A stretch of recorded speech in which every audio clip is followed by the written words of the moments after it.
say? This is the way. Truth is, I am Iron Man. Tells me I'm relentless.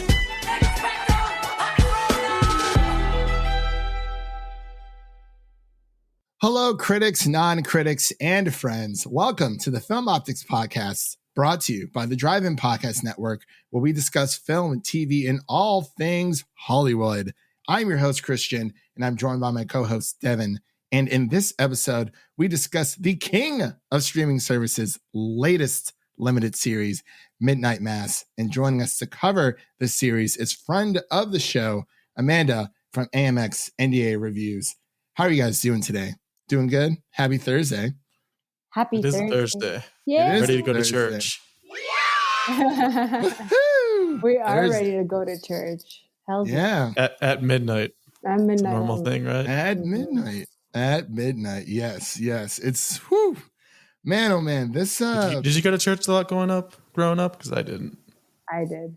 I did, yeah. Yeah. I mean, Black Fun. Home, yeah. Sure. I guess. I mean, I don't know. I feel like it's more of a stereotypical thing for Black people. It's like, oh yeah, like you guys go to church, right? And it's like, well, nowadays I'm not sure so sure if a lot of people do, but I definitely did growing up. I actually didn't Did you know. ever go at midnight? Ooh, good question. Only like for Christmas, or like it was like Christmas Eve into like Christmas Day, like Christmas Eve service, like at night. It wasn't at midnight, but it was during night. Did you ever have a creepy priest or reverend like this guy? Well, I cannot confirm or not creepy like this guy, but that's a story. That's more spotlight territory. Yeah, that's a story for another time. Is that a baked potato behind you, Devin? No, that's an essential oil diffuser. Ooh. Oh, looks like I like that. It literally looked like a potato. Close to a bunny. baked potato. It looks like it from here, at least. Maybe they have a baked potato oil. So scent Christian's available. hungry. 100%. I am, honestly. I can eat some like Cookie Crisp cereal right now. I got some baked chicken in the oven. It's good stuff. But Amanda, how have you been? Hanging in there? Good. Yeah. It's spooky hanging season in for there. you. It is spooky season. It started last night, and It is in the 50s here. That's perfect. I love it so much. It's my favorite season. I watched The Evil Dead for the first time last night, and I loved Is that a Zack it. Snyder film? Did you watch the original or the remake? I watched the Sam Raimi one in '81. Love it. Yeah, Okay. it was so good. It was so good. I'm gonna watch the other two tonight because we gotta finish things here. We gotta finish things here in Canada, eh? You know, Yeah. this is how we do things. Yeah, it is spooky season. I'm very excited that it's fall. I'm not super crazy about Halloween. I mean, like I love the fall season, you know, like everything that comes with football. You know, we're getting Dune in October, all this great stuff. But I mean, like nowadays I'm more open to, I guess, the horror things, especially from like the past like few years. So I'm definitely going to be cozying up and watching Bly Manor and Haunting of Hill House to kind of complete the You need to. Yeah, those are both so great. yeah.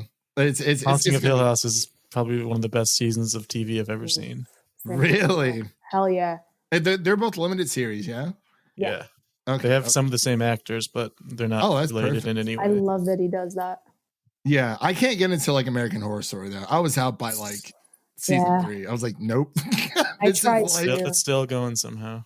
It still is, yeah. It's some crazy stuff. But before we begin today's show, I wanted to let everyone else out there know that you can listen to this podcast on platforms around the internet. And if you're a new or seasoned listener to the show, we would love to hear from you guys. Follow us on Instagram and Twitter at Film Optix. So are you guys ready to kind of get into the nitty gritty here with Midnight Mass? I'm very, very excited. I mean, we have Do it, Hosier. the number one Halloween loving person on this podcast, so I guess it's fitting. But technically, did spooky season start now, or did it start back when Fear Street dropped? Because that's when I feel like all September is just open. Yeah, Yeah, it's open for season. some spookiness. yeah. It's open season. Man, October is going to be a long month, and daylight savings time. Yep, that's what's going to slap us all across the face. That's another thing I'm not super crazy about. I mean, I get it. We get a nice little extra hour of sleep, but at what cost? At what cost? At what cost? We all suffer. Darkness at 4 or 5 o'clock in the afternoon. Lord, I know. It's good. It's good for people who can't be in sunlight. Yeah, that is very true. Very true. And with that said, we'll be starting our midnight mass review right after this short break. So tell me when you're gonna let me in. I'm a pretty rational guy. Something's happening here. You're gonna let me in. We are living in a miraculous time. You're gonna let me in. You're gonna let me in. I think I'm crazy. I mean, what's a little crazy between friends, right? All right, and we are back with our midnight mass review. This series is directed and written, I believe, also by Mike Flanagan, written and directed by Michael Flanagan, or however you want to call him. And the cast is as follows: Rahul, Abburi, Crystal Balint, and Matt Biedel. I think I got those right. I'm going to give myself a nice little... There we go. Actually, that was the wrong one. That's totally fine. And the story is as follows: an isolated island community experiences miraculous events and frightening omens after the arrival of a charismatic, mysterious young priest. So very, very interesting. So the way this is going to work for everyone listening out there, we're going to give you our initial reactions. We'll start with our guest Amanda, we'll go to Devin, and then we'll end with myself. And we'll get into our initial reactions first, and then when you hear this bad boy, that means we'll be getting into our spoiler section, but that won't be until a few minutes down the road. So you got some time to kind of just get some first thoughts, and then this is a series that drops on the 24th. And as of this recording, this will be dropped on the day of its release. So definitely go watch it. Absolutely. If you're looking to get into the spooky season, just a nice little scare. It is 7 hours of goodness. 7 hours of goodness. 7 hours of holiness, Devin. Yes. Holiness. But I'm going to pass the mic over to Amanda so she can give her first initial reactions. Oh boy, you guys are going to hate me. To be perfectly honest, I already got the boo queued up, so it's already. I know. I absolutely love Mike Flanagan. I've loved everything he's put out. Dr. Sleep is one of my favorite films, and it is really underrated. And I recommend everyone watch. Exactly. So I want everyone to go watch the director's cut right after they watch The Shining. Do a double feature this October. I highly recommend it because he absolutely killed Dr. Sleep. But with Midnight Mass, I was underwhelmed with the entire series. I was waiting for it to get better. And it just didn't stick the landing for me, unfortunately. I really wanted to love it. There were some very, very strong moments, creature designs and stuff like that. So I just, the commentary didn't always sit well with me. I was underwhelmed, my initial reaction. So cue the booing. I'm sorry. I mean, she said it. I actually do see where you're coming from, though, because the first few episodes, I was also feeling that same way. It's definitely a slow burn and like a slow build up. So I was getting kind of worried at those first few episodes. I was like, all right, we're building to something, but I don't really know what yet. But then for me, episodes 5 through 7 just kind of blew me away. Yeah. Like that's really where I just kind of fell in love. Because I loved Haunting of Hill House. I thought that was amazing.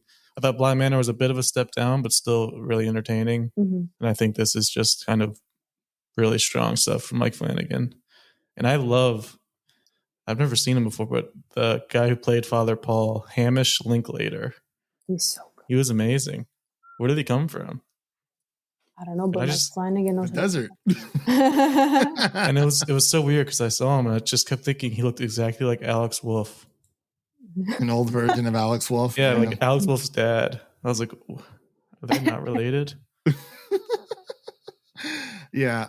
As for me, mine kind of echoes Devin's. I really did enjoy this, and this is coming from someone who usually, used to be like the scary little kid. Like I used to absolutely hate Halloween growing up. I mean, nowadays it's not that I hate it. It's just for the holiday itself, I just usually just don't care for just overall.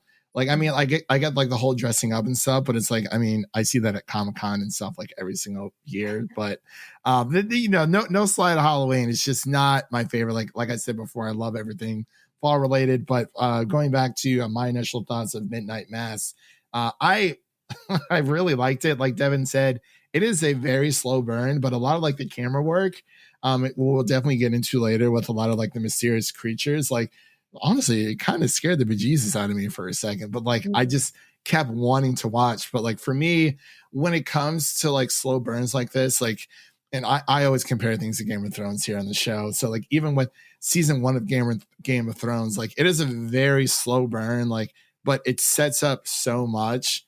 And like that's the kind of content that I like, where it's like, I wasn't really worried about the payoff, but like it really had a great, like Midnight Mass had a great payoff with just between all the characters. First episode, I was trying to figure out what was going on because it kind of was more like an introductory thing. But it was kind of strange the way they did it because it focused on a character who kind of just disappears for the rest of the series until the end. Yeah. And I was like, you think it's centering around a couple of different characters, but then they kind of switch it up after the first episode. Mm-hmm. Right. Yeah. So it really does. Like you think it is one person, but like honestly, throughout this entire limited series, it seems like there are multiple like main characters because you follow Riley and you follow Mrs. Green and you kind of follow Riley's brother and his group of friends and then the priest and everyone honestly in a way just feels like a main character. It doesn't really feel like there is like a number one. Well, I guess you could say towards the end you can kind of guess who the main characters are or the ones who are more centered focused towards the end. I didn't want to get into too much spoilers just yet, but I love the character. It was a nice, steady, slow burn. Only 7 episodes, which is great. If it was 10 episodes, I'd be a little bit worried. But I mean, this is Mike Flanagan, and I do know that I haven't seen Haunting of the Hill House or Bly Manor yet. Yeah, I'm actually curious, like just what you think having this your first. You're hopping on the Flanagan bandwagon finally. See, and I didn't know he did Dr. Sleep, and I really enjoyed that movie. See, he's done a few movies. He's really good. I haven't seen the directors of Dr. Sleep, but I need to. I think it's on HBO Max. It's so good. And then he did another one called Hush with his wife Kate Siegel, and that's on Netflix. She's also in this. Yeah, she's also in this. Is she? And in Bly Manor and in Haunting of Hill House. So he uses her a lot. But Hush on Netflix. He also did Oculus with Karen Gillian. Yes, really? Oculus is good too. So he's a superstar, and we love him. Okay. He's a horror hero. Yeah. Well, there you go.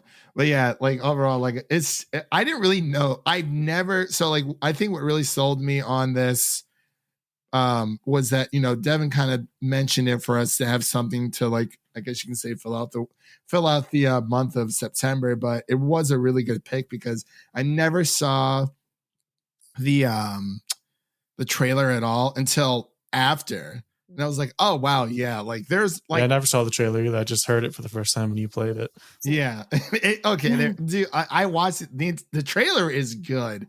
I feel like it does, like looking back after seeing it, does reveal like a little bit. Like there's one big shocking moment. I was like, oh, I didn't know that was in the trailer. But overall, like, I mean, I knew it was coming to Netflix, we just kind of caught wind of it on Twitter and I was like, oh, this sounds interesting. Let's just watch it and see, how we like it. So at least 2/3 of us like it.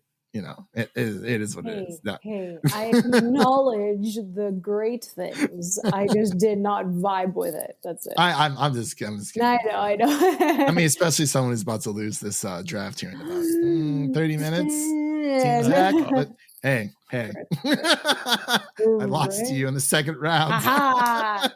that was a crazy back and forth. It was. I was like, this is insane. I loved it. It was very stressful looking at the number. No, it's fine. But was there anything else you guys wanted to touch on before we get into spoilers? I feel like that's really where this entire series shines. I kind of just wanted to gauge the religious level of everybody, because I know I'm not very religious. So I guess I'm just curious as to how that would affect the viewing experience for someone that is. I mean, like I do consider myself very religious. I mean, it's in the name, obviously, but spoiler alert, I'm Jewish. No, I'm kidding. I'm joking. But I mean, it's, and I guess before we get into spoilers, it really just exploits how we've seen time and time and again. And I can understand why some people are kind of off-putting on faith, not to make this entire conversation about faith or anything, but when it's kind of like a whole like cult vibe and, hiding behind, the word of God to justify your actions and like, I guess, not misinterpreting or twisting the words of the Bible to fit your own narrative and to justify what you're trying to, whatever you're trying to gain. That lady was definitely doing some twisting. Bev Keane. Bev Keane. She was so good. The most hated and beloved character, honestly, because I hated her so much, but I was like, okay, I think she's like my favorite character because everybody hated her. She was just the number one person that just got underneath my skin, but I'm like, it's like Joffrey, Game of Thrones. Like you love to hate him. It's crazy stuff. No, I just hated him. I don't think anyone. I wanted that guy dead the second he stepped on screen. I was like, I can't. But apparently he was like a super nice person, like obviously like outside of character. I was like, it must be so hard. But Amanda, what about so how did this affect your views of your beliefs? I mean, I am religious up to a certain point, but I do question a lot of things. And I think that's what this show does so incredibly well, is that it'll give you different perspectives from different people. And that's important. It's not like he's completely like being like anti-Catholic or like against Catholicism. He's exploring like all of the avenues that go into that. And that's fine. Where like that kind of, I guess misguided is the wrong word. I think structurally what happened with me was that I contemplate those things and those questions about like morality and what the Bible says and how people twist those words. The way that I look at it is that it started getting repetitive towards the middle of the series. And I was like, we understand everything that these characters are struggling with, but like, where are you taking it? Like, what is the purpose of this? So I think it's not necessarily what was said structurally is what it, like, that's how it bothered me. It was like, it wasn't moving anywhere, but I we have to question everything. And I think that's important from a filmmaker's perspective as well. Yeah. I mean, there's a lot of heavy dialogue scenes in here that. Yeah, especially with the sheriff. Wait, say that again, Devin? Especially with the sheriff. Yeah. Especially with the sheriff. And actually, but before we go any further, I kind of just want to give out the nice little spoiler warning. So that's because I feel like we are getting to that territory. So that was your first spoiler warning for everyone out there listening. And this is your second one. So if you haven't seen it, go watch it and come back and listen to the rest of our amazing hot takes, I guess you could say. But Devin, sorry, continue. Yeah, I was just bringing up how cool it was just to see the perspective of the sheriff. And I love how he compared it to Joel from Last of Us. Amen. What he modeled it after. Yeah. You can definitely see that after you hear that. Yeah, definitely. Like the sheriff was probably one of my favorite characters. I mean, I feel like he was given a good amount of screen time overall, but just everything that happen, like the slow burn just building up to this huge climax, and then everything on the island. I don't know where they were necessarily located though. Does anyone know? I believe it was Massachusetts. Was it Massachusetts? Yeah. Okay. I think so. Yeah, I wasn't entirely sure. Makes the title a double entendre, I guess. Yeah. There you go. Yeah, that's very true. But yeah, it was with the sheriff and everyone, just the overarching story of just hitting that climax, and then obviously this power of God, this angel that comes, which is clearly this huge like vampiric monster. Insane. It was insane. Like, yeah, it's like, okay, like they're kind of like vampires, like they are, but they don't have the fangs. But so it's like, I mean, the idea of angels has always been kind of scary. Like some like historical images of angels. Yeah. Pretty terrifying. Yeah. So it's like, I really don't know. Like, it was just really interesting how, they portray the angel that way, and how, everyone on this, it's like small town, small mind, small town. I can't remember the actual saying, but, everyone on this small little island, I think, what was the population? Like 100 something? It was really probably small. Yeah. It was very, very small. And I was like, oh, wow. Okay. This isn't just like population, like 300, 500. I'm pretty sure it was like 127, if I'm not mistaken. I was like, oh, wow. So this is like a really big island with not a lot of people. So everybody knows everybody's business. They're literally like secluded in their own world out here. And I was just like, this is like the perfect setup for, for some kind of craziness to happen. But yeah. Oh, dang it. It's Maine. It's not Massachusetts. Oh, is it? It started with an M. You were close. It's M-A. We're almost there.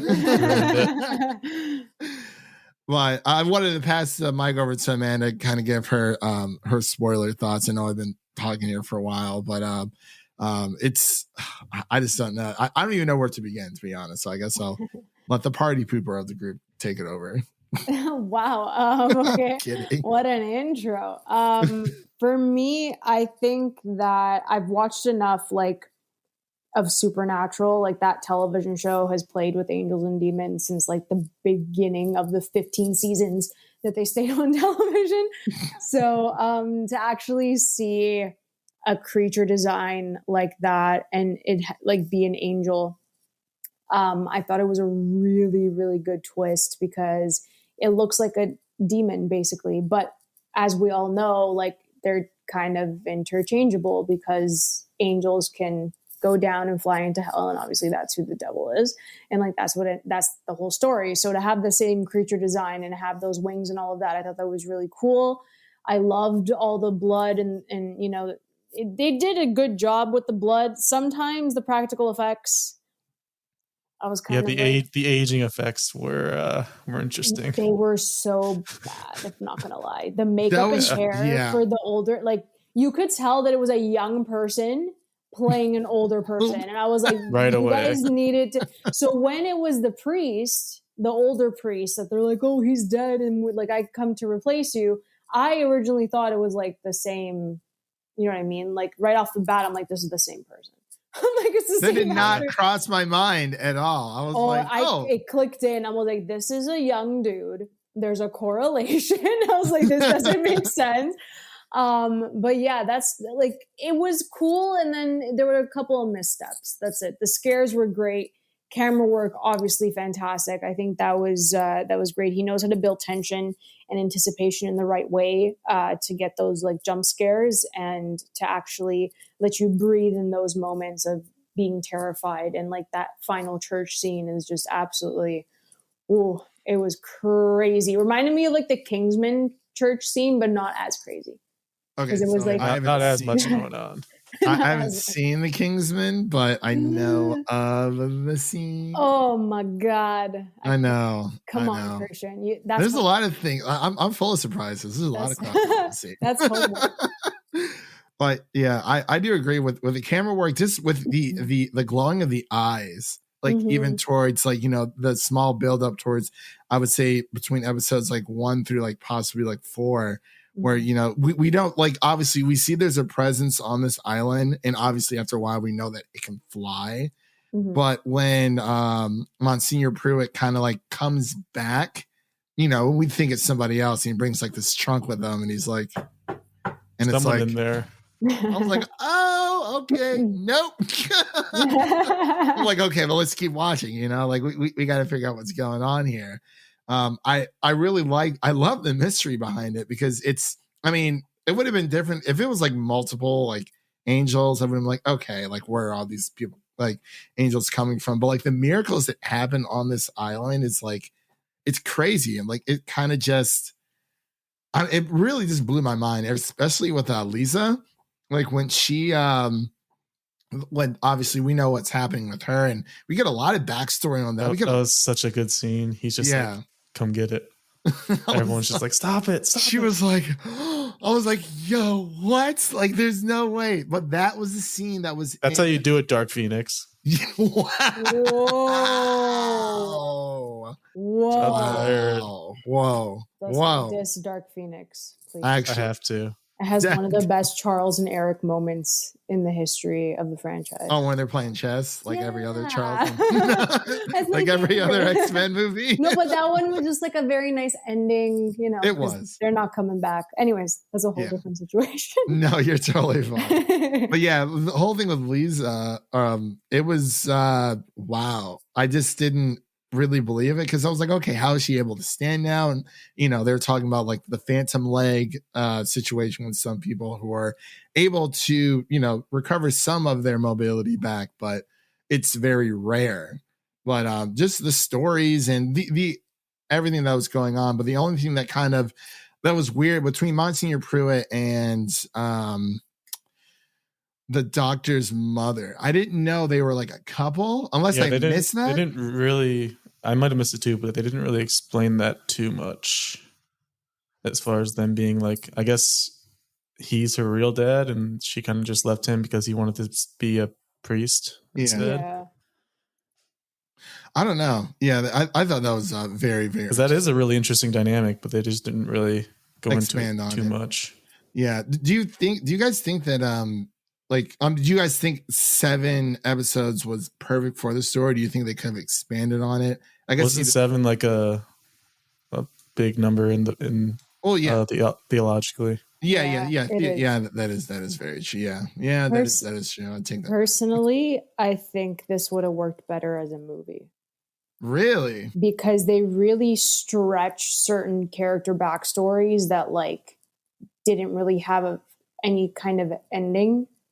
Sometimes I don't know, like there's certain characters in the show where I'm like, is there a point to you? And then they like kind of forgot about them. So like, I don't know. I just feel like if it were a movie, I think it would have been tied up a bit better than it was. I think it could have been condensed into like 2 hours.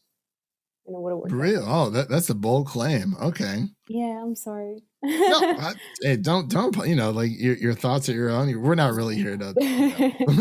Like I like slow burns if it's paced well. If it's not paced well, like if I'm sitting there, like okay, let's get it going. Like by the time it's like the 3rd, 4th episode, then like I struggle. But yeah. Really? Yeah. I thought the pacing was pretty well. The season finale was very. It seemed a little bit all over the place because there was just a lot going on, but I thought for what it was, I thought it was a pretty decent ending. Obviously, you know, we find out between Riley and, you know, the Riley scene on the boat I loved it. Killed me, man. I texted you. I was like, holy shit, episode 5. Yeah. I was like, yeah, I'm like, dude, it only gets better. Like, obviously, you know, there's the big church scene and whatnot, but you know, everything with the slow burn between, you know, Liza and the town drunk, or the island drunk, I guess you could say. And then you have Riley's family, who everyone's obviously dealing with their own issues, but at the same time, I really like how there is like a sense of community on this island, but it is very, you know, when it comes to like the narrow-mindedness, like, oh, like if you don't go to church, it means you're a bad person type situation. But it's like, in some places, like that's literally how I guess I would view it as like the old way of thinking of, you know, like, oh, you got to go to church every single Sunday. If you don't, you know, like you're going to go to hell and blah, blah, blah, blah, X, Y, and Z. But you really see a lot of these characters kind of calling each other out, and a lot of religious, I guess you could say, controversy between the sheriff and his son, you know, wanting to try church for, you know, for I mean, they live on the island. So it's between that and then everything that was happening at the school with those situations. And then I think my favorite dialogue scene was with Miss Green and Riley when they're talking about, like, you know, like what happens after you die. Like that was like super deep. I'm like, okay, this is getting an entirely new different level for me. But I guess what I wanted to ask you guys was, like, you know, what did you think of the dialogue scenes, and who was like the number one character that kind of stood out to you guys? I guess we'll start with Amanda.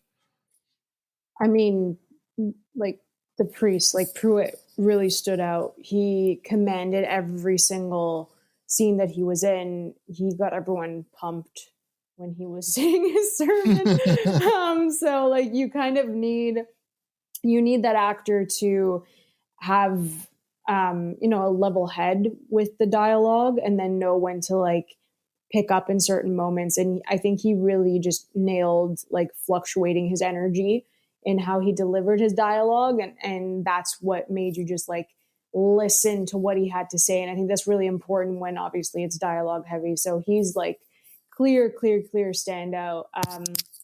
I would literally just start like the episodes and like just wait for him to start talking.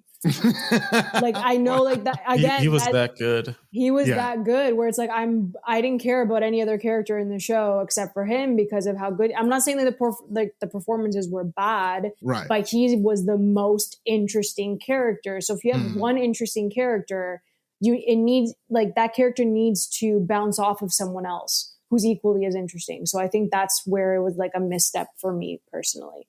Oh, okay. See, I thought the character that bounced off Pruitt was, my gosh, the lady who everybody hated. I'm blanking on it. Bev. Yeah. I thought that was like his. Well, Bev didn't really go against him very well, often. not until the very end. She was just a piece of, oh my God. She's special.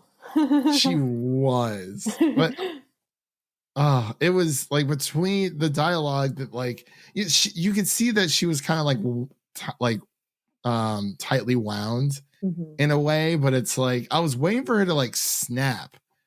But like she really didn't until like the very end where, you know, the church has essentially affected the entire town. And talking about that church scene, I feel like we definitely have to bring that up. I wanted to get your guys' thoughts on that because that was like, I don't know, between like the mix of like the music that was going on, it was kind of like this weird, like hauntingly beautiful, like chorus that was going on in the background. You know, people are essentially, you know, dying and being reborn again. And all of this leads up to Easter. And I was like, oh, that's actually a really nice, you know, theme there where, you know, I guess we can call them vampires in a way. Cause I mean, that to us, that's what it seems like, you know, but they never mentioned it though. Yeah. They never mentioned it. But I wanted to get your guys' thoughts on that. Was it episode 6 or 6? I believe it's 6. 6. Yeah. I guess we'll start with Devin and then bounce over to Amanda. Yeah, that was a crazy scene. Just all around. I just loved how it became like us versus them. I love how the sheriff tried to stand up to the angel and didn't really. It was also shocking when Father Paul got shot. I was like, holy shit. Yeah. Like, because then you don't really realize that he's gonna just kind of recover from it easily. But in that moment, you're like, oh wow, he just got headshot by the doctor, I believe it was. Yeah, I believe so. I think so. Yeah. But sorry, go ahead. I didn't mean to cut you off. But yeah, it's just so cool seeing the two sides split apart. You got I guess you can call them the non-believers just trying to survive the whole event and trying to stick with each other. And then when they try to escape and Bev is in the back and she's like, even if you shoot me, it's just 5 minutes. And then she's just like, all right, 5 minutes, bang. That's all we need. Thanks. I love it how she was just like, we have 5 minutes, so like get the hell out of here, like right now. Like it literally crap just like hit the fan. But Amanda, what are your thoughts? I kind of agree with what Devin was saying. I just can you run it by me again? Sorry. No, you're fine. Sorry, I saw the Donkey Kong casting and everything. So there's a Donkey Kong casting. Yeah. Oh, you got okay. Can I tell you like quickly? Yeah. It's literally on Critics game. It's on they're doing the Mario movie. I'm not tweeting right now. I'm sorry. I just got the notification. I'm so sorry. Yeah. So Chris Pratt's Mario, Anya Taylor-Joy is Princess Peach, Charlie Day's Luigi, Jack Black is Bowser, Seth Rogen is Donkey Kong, and Keegan-Michael Key is Toad. So anyway, sorry. I just gotta get this out. But yes. So just run the question by me again. I'm so sorry. I just wanted to get your thoughts on the on episode 6 with the I guess when crap hits the fan at the church scene. The church scene, right? We're talking about that. Yeah. Yes. The church scene. Okay. Yes. So yeah, that whole thing. I think he built tension again, like extremely well. You had a group of people that like knew what was about to happen, like they clued in. And then the rest of them were just like taking it voluntarily. They're like, I'm going to believe, and they're blinded by their belief. And I think it was a really powerful moment in the church for that reason. So it's just, again, like we said, from 5, 6, and 7, those are the episodes that are the strongest. And I just wish that like we could have gotten that throughout. But that church scene is like, it's so important. It's so pivotal. And even having like kids involved where like the parents are like, let's just sacrifice ourselves because of God and faith and all of that. So I think once you get the kids involved and you see the parents and how I don't want to say brainwashed. I think that's a terrible word to use right now. But I think that it's more like parents condition their children, and that doesn't necessarily only mean with religion, or like it means with anything that's passed down to them. And we also see that like social conditioning, which harms them in the long run, and then like school kind of opens up their minds, and like social media opens up their minds. So I think that was a really important thing to add into that church scene during that time. Yeah. It was pretty heartbreaking to see, between the kids and the parents, when you had some of the kids kind of just going for it, or vice versa. And then when they become these other worldly beings, I guess you could say, killing each other and trying to get to the mainland to, quote unquote, spread God's word. And I really like how the angel was kind of used sparingly throughout the entire series. Like he wasn't I was waiting for the moment where he talks. I was like, this fucker's gonna have the creepiest voice possible, but he never did. You know what? I thought that he was gonna have, or it was going to have some type of voice other than, just like the whole whatever, the pterodactyl screen. I can't really do it right now, but the thing was swooping up people left and right. Let me tell you, it's crazy. Like it was even like they had the jump scares too. Like you saw him, like I love that he was just standing there at one point. Yeah. And then right before he jumped out, like you had that moment of like, is he gonna do it? And then he did it, and he still got scared, and you're like, shit, I didn't need that to happen to me. It was very I mean, it's not like this kind of like this, rocks my soul where it's like, oh my gosh, like I legit feel creeped out like I did with the Night House, because that kind of like, whoo, that was a whole nother level. I was like, okay, this is crazy. But with this series, I really felt like it was I really just liked how I just like the interactions between like the entire town. And you see with Liza talking to her, I guess not her killer, but the person who put her in a wheelchair, where I really like the line where she was like, like you reached through time and took away from, things from me that I've never even had a chance to experience yet. And, we see, I forgot, I'm just going to call him Frank, but Frank. The town drunk. Joe Colley. Joe Colley. That's okay. right. Such a I sick was name totally too. off. Shit. Yeah, that is really nice. Yeah, I like that name. I really like, he starts to go on this, I wouldn't say like a path of like righteousness, but on, a better path than, him drinking himself to death and whatnot. And I think that conversation really like opened up his eyes, especially after what happened to his dog. I was like, ooh. And then he just gets slurped up. Slipped on. Oh my God. It was just even like when the angel was like, quote unquote, feeding on people, I was like, The neck cracking and the neck readjustment that was painful. Yeah. Oh my God. I know. Especially when Riley had to like fix his neck afterwards. Yeah, that was crazy. But I wanted to kind of just open up to the floor for you guys. I know I've been chattering on here for a while, but I wanted to open up to the floor for you guys. If there's any comments, questions, concerns, anything you guys wanted to touch on before we get out of here. I guess we'll start with Devin this time. Yeah, I just wanted to. One scene that also stood out to me with Sheriff Hassan was his monologue on 9/11 and how that affected him. I thought that was like really powerful. Just hearing that perspective, especially for someone in the police force. Like I can imagine being around that time and becoming a sheriff, having to deal with all of that. Thought that was a cool perspective, though.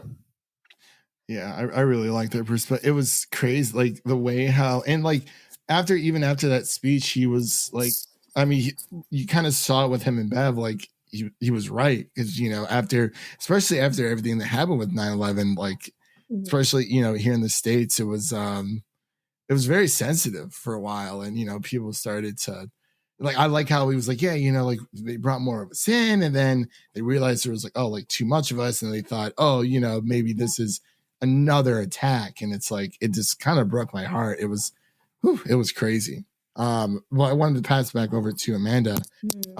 If there was anything you wanted to touch on that you haven't had a chance to yet. What I actually really love that they did, it kind of looked like the apocalypse at the end of the series. And what I did enjoy was the fact that it led up to that. I just think that they could have, the way they did it, they didn't really like allude to the fact that was happening. Right. So I just think that maybe they could have like built that up in like previous episodes, kind of like drop it that like this is the end of the world, and like they did it at the end of it. So it was a nice tie-in.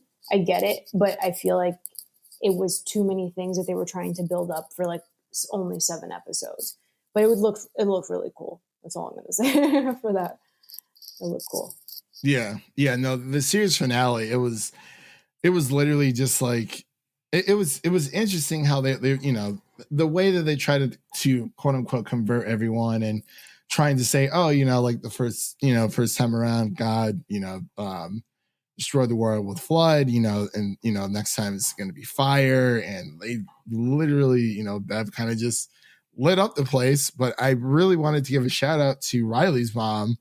And his parents throughout the entire series, especially they surprised me at the end with how they kind of didn't follow everyone else. Yeah, I mean it was more so restraint, just the whole like, oh, like I'm so hungry for blood type situation, and the conversation that Riley's mom had with Bev about like is it really possible, or like does it really bug you that God loves everybody the same and things of that nature, and was not expecting that knife gash, by the way. I was like, oh my gosh.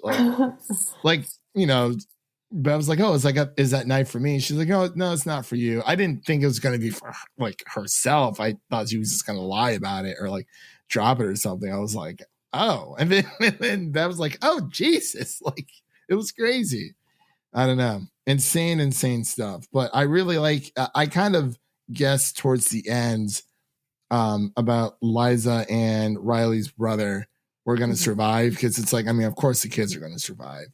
But, after everything is over with, the entire I guess you can call them a cult. You know, they can't survive in sunlight after we saw what happened to Riley, just birthed himself to a crisp, which I really liked how he kind of refrained himself. And he's like, you know, I brought myself out here to, you know, so you could see and that I have nowhere to run type situation, because everything that was happening with him and his drunk driving and, you know, killing that girl, that was actually really creepy for a second. Like I knew it was going to happen every single night when he went to bed. Get used to that. But like You're gonna watch the other. You're gonna watch the other series. Get used to that one. It's a Mike Flanagan favorite. For sure. But see, like it's so good. But see, like I love that, and I thought they were gonna like continuously explore that aspect throughout the episodes too. Because I love that. I love that you were like bookend, like it was a bookend to the episodes that way to see that girl like randomly, and that we were gonna deal with that, you know, that accident, you know, and we kind of didn't in the way that I would have maybe liked to, but that's just me nitpicking. No, and that's totally fair. I mean, I do feel like in some ways they definitely could have. I mean, like they definitely touch on it, but it's like it was kind of just like, okay, you know, we're gonna bring in Riley's brother, then we're gonna introduce Riley and have all that. Like it kind of felt like episode 1. I mean, it was a nice setup, but it did feel a little bit different from the rest of the episodes because of what happened with Riley. Because at some point I thought they were going to kind of touch on that a little bit more. Like people obviously mentioned it throughout the series, and he's just kind of just a leaf blown in the wind. Like, you know, he was in jail for what, I think 4 or 5 years, something of that nature. And like, obviously it changed him, you know, his faith and everything. And he kind of just like, he does become a likable character, but then he gets nicked. I know that, like, I was like, well, I Joe guess Colley's sister. Yeah.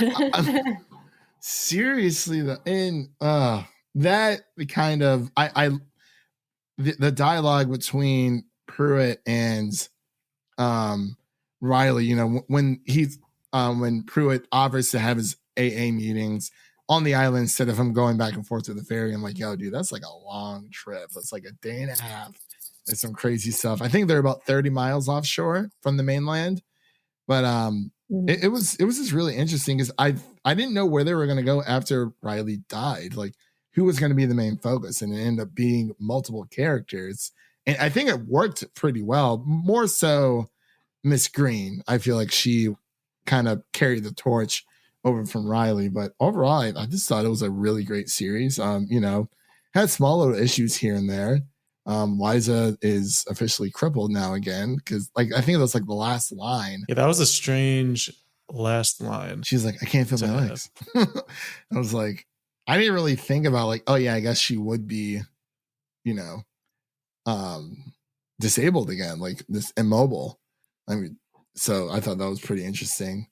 But I think we've been talking here for a while. I don't want to take up our guest's time too much. I know she has other movies to watch and whatnot, and we have other stuff to do as well. But let's go around the show really quick, give our quick final thoughts, and then go ahead and give your ratings. And I guess we'll start with Devin, then we'll do Amanda, and then I'll cap it off. Yeah, like I mentioned before, I loved Haunting of Hill House. Didn't love Blind Manor as much, but I still enjoyed it, and I think this kind of picks back up. I'm gonna go with an A- in that range, because like I said, the first few episodes are definitely a bit slower. Just takes a little bit getting into the story, but then those last 3 just kind of really made up for it for me. Yeah, definitely. And what's your rating? A-. Oh, I'm sorry. Jeez, man, I'm all over the place today. I'm so sorry, y'all. Work was crazy. Anyway, Amanda, we'll pass it over to you. Give your final thoughts and your score. Yeah. Well, I love Haunting of Hill House. I love Blind Manor, and I know that like Blind Manor is a step down from Haunting of Hill House, but this just didn't get there for me. Like I'm gonna base off like the scares and all of that. Like I feel like this was different than what he's normally done, and I would have wanted it to be a bit scarier. I think that's why I was kind of disappointed. I'm like, why am I not getting scared? Like I want to get scared. So I'm sitting at like a a B- for me. All right, that's as low as you can go. No, I'm kidding. I mean, it's the truth, because but even for myself, if I gave it a C, I'd be lying to myself. So I'm gonna go with a B-. I actually thought you were gonna go with like a C or C plus. I'm not gonna lie, Nice. because So well, the way that you like said it on Twitter and stuff, I was like, oh, sounds like she really didn't like it. I was That, like, that just maybe shows like you a how C. good the first 2 seasons are, or I guess Yeah. first 2 series. exactly. So They're are at that they high of they have that high of praise? like, yeah. It's excellent work. Like I did not Are they sleep. connected, or are they just it's just one after another? Just the same. They're not really connected, just similar actors. Okay. Yeah, I'm definitely gonna watch them. That is probably on my docket. I have so much TV to catch up on, y'all. It is But so it is spooky season, so it is, but I gotta finish up on Titans. I mean, that's scary enough. So that's not the good scary though. Because it's good. Or? oh no, actually no, it is good. So I am a few episodes behind. Like I've been getting a lot of the screeners. It's just I haven't had time to sit down and watch them. And like I need to go back and rewatch a few episodes anyway. So I'm like, well, the episodes that I want to watch on HBO Max are there, so I can just watch them there without the watermark and all that stuff. So I need to catch up on that. I want to review Lock and Key season 2, but I need to finish season 1 first. And we got Scenes of a Marriage, Woo. episode 2, and Ted Lasso wrapping up this week. So that, and of course Bly Manor and Haunting of Hill House. I definitely want to start those off. Hopefully, probably like as soon as October hits. I don't know. We'll see. I just have a lot of TV and stuff to watch. So a lot of stuff I want to watch. I still have enough time to watch it. But I guess that's just the name of the game, you know. So we have a A- from Devin, and then a B- from Amanda. Is that what she said? Yeah, it's a B-. Well, I mean, you know, That's still pretty good. it's still. I mean, it's not an A, but no, I'm kidding. It's like, look, Mom, Dad, I got a B+. Ooh, you couldn't get an A? Hey, not have gotten you know that how A. many times I've had that conversation. For me, I'm pretty much in the same camp as Devin. I'm giving this an A-. Like it is so dang near perfect, like a 10 out of 10. But you know, no series or movies without its issues. But I mean, this is something I can definitely see myself rewatching every spooky season. For honestly, for like years to come. And this is something I would definitely recommend to people to watch if they are looking for something new. Those who are into horror, of course, but definitely adding it to my list. I really just enjoyed the dialogue, you know, the conversations they had. It really does make you think about a lot of things, and just you know, the characters, you know, the connections you kind of make with them throughout this journey. And you know, until crap hits the fan, it just whew, man, oh man, does crap hit the fan. It's insane. But yeah, for me, it's definitely going to be an A- as well. So that pretty much wraps up our review of not Mass Midnight. Wow. I'm thinking of the movie Mass, because my gosh, this concludes our review of Midnight Mass. Again, you can find this on Netflix, 7 episodes. Each episode runs about a little bit over an hour, sometimes like an hour, 5-7 minutes. So like they definitely give you, you know, a lot of time between each episodes themselves. But I wanted to go around the podcast really quick before we close out and give a chance for Amanda to let everyone know where people can find her on the internet and what's coming up on her channel. My gosh, not channel, website. There we go. You're doing great. Thanks. But yeah, this was so much fun, guys. You know, I love coming on and talking about everything with you guys. So you guys can find me over at AMX ND Reviews on Twitter, Instagram, and Letterboxd. And my website, candidxcinema.com. I have my full TIFF coverage there. And yeah, I'm tired. So Tiff. Yeah. I can imagine a lot of people are that, like I said, that sounds like a lot of work. Like if Devin and I ever were to cover a film festival, it would have to be in podcast form. I could not write that much. I mean, I do write for websites, but I couldn't write that much. See, I'm the opposite because now I have to record everything, and I'm just sitting here like, I don't want to edit. I'm like, that's where I'm at. So I'm like, oh Lord.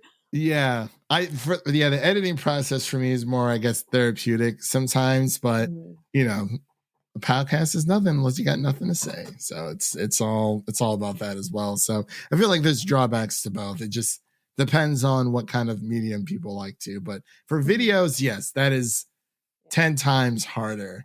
I feel like sometimes because, you know, there's a lot of stuff you got to learn in order just to get to that point. But yeah, I guess everyone just has their own poison, I guess, here. But what is coming up on the pod, Devin? I don't even know. My gosh.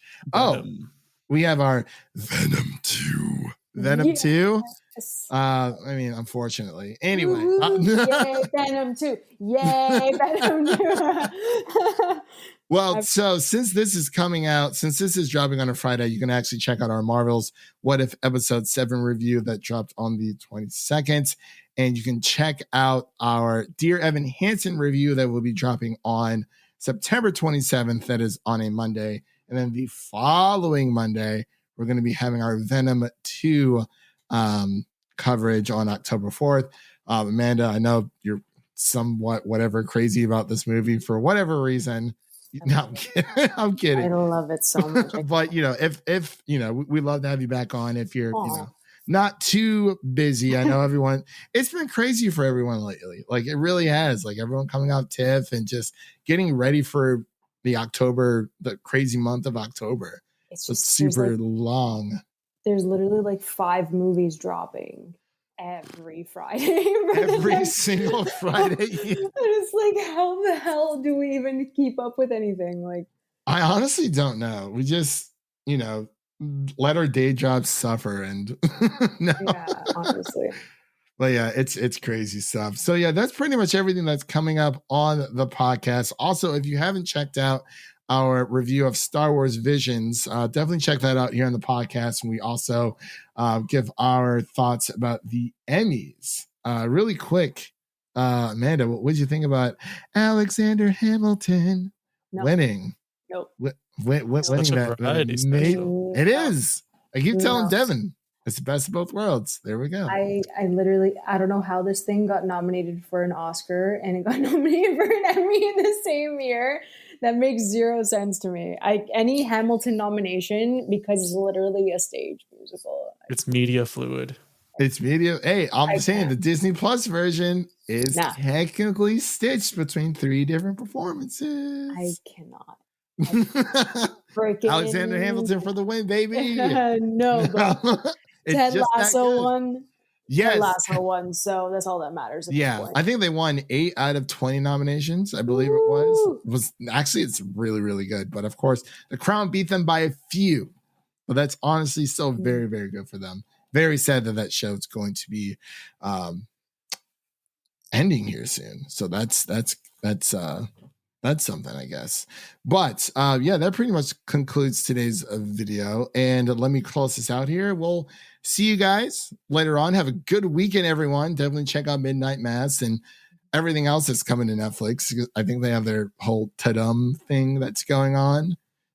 So there's also that. But man, oh man. And we have DC Fandom also in October. So